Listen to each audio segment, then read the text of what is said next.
आज rotary club Rampur का installation अधिस्थापन दिवस था, जो रोटरी क्लब रामपुर का 72वां अधिस्थापन दिवस था। किन कारणों के लिए जाना जाता है? रोटरी क्लब रामपुर, आप जिस जगह खड़े हैं, जिसे आप हड्डी वाला अस्पताल कहा जाता है, उसके लिए शायद ये सबसे ज़्यादा फेमस है। 1965 से बना ये अस्पताल रामपुर की जनता की सेवा कर रहा है। इसमें पोलियो करेक्टिव सर्जरीज़ हुई हैं, फिजियोथेरेपी सेंटर्स चले हैं। मेरे ख्याल से रामपुर का एकमात्र कार्डिक केयर यूनिट इसी हॉस्पिटल में था। तो मुझे नहीं लगता कि रोटरी क्लब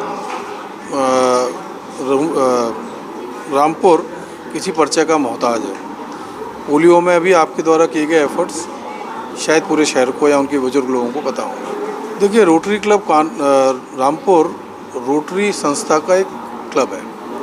रोटरी संस्था पूरी दुनिया में काम करती है। पूरी दुनिया में 220 देशों में हम हैं। और रोटरी इंटरनेशनल डिस्ट्रिक्ट 3110, जिसके तहत रामपुर आता है, वो इस यूपी और उत्तराखंड के 36 डिस्ट्रिक्ट्स में फैला हुआ है। हम लोगों ने सोच की थी कि हम करीब 1.25 लाख बच्चों का परीक्षण करेंगे, ताकि हमें पता चल सके उन बच्चों में हमें किस तरीके के इंटरवेंशन यानी किस तरीके के इलाज की ज़रूरत है।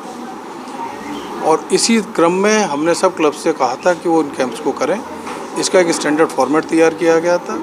रोटरी क्लब रामपुर ने मेरे ख्याल से 4 या 5 कैंप्स किए, जिसमें बच्चों की आँखों का, दांतों का, हाइट, वेट और हीमोग्लोबिन की टेस्टिंग की गई, ये पता लगाने के लिए कि उनके विजन में क्या दिक्कत है, उनके दांतों में क्या दिक्कत है और वो कुपोषण के रोगी तो नहीं है। बहुत बच्चों में कमी निकली है, जो हमने उनके पेरेंट्स को जो है सूचित कर दिया फार्म के जरिए, ताकि उनको। अग्रवाल जी को क्या जिम्मेदारी? देखिए, जिम्मेदारी रोटरी क्लब कोई बहुत स्पेसिफिक जॉब प्रोफाइल नहीं है।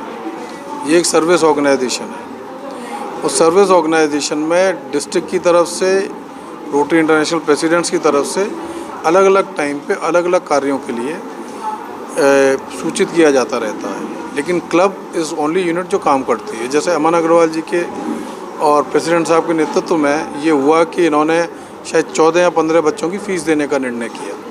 तो इस सर्विस के वो प्रकल्प हैं जो ये अपने आप सोच से कर रहे हैं। तो जिम्मेदारी देने वाला कोई नहीं है। ये तो आपकी समाज सेवा की भावना है, जिसमें आप जो काम करना चाहें करेंगे। और मैं उम्मीद करता हूँ कि वो अपने कार्यकाल में सेवा के ऐसे कार्य करेंगे जिसके लिए उनका असर और रोटरी का असर रामपुर में ऊपर हो।